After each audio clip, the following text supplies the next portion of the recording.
ក្តីស្នេហាមួយនេះត្រូវចប់ចាប់តាំងពីថ្ងៃនេះទៅយើងលែងជាអ្វីនឹងគ្នាហើ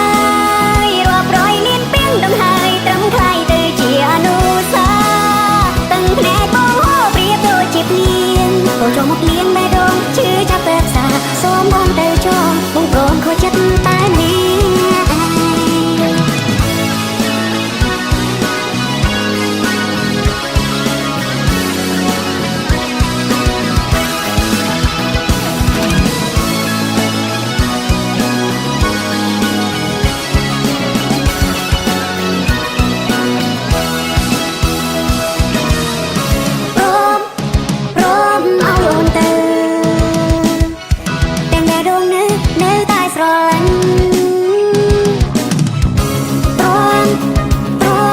ចូលចាញ់ដើម្បីបំពេញចិត្តអូនប្រាថ្នាបងមិនអាចខាត់ចិត្តគុំងារដល់វេលាស្នេហាដែលលំត្រូវការទោះបីបេះដូងបងស្មោះប៉ុណ្ណាក៏ក្តីស្នេហា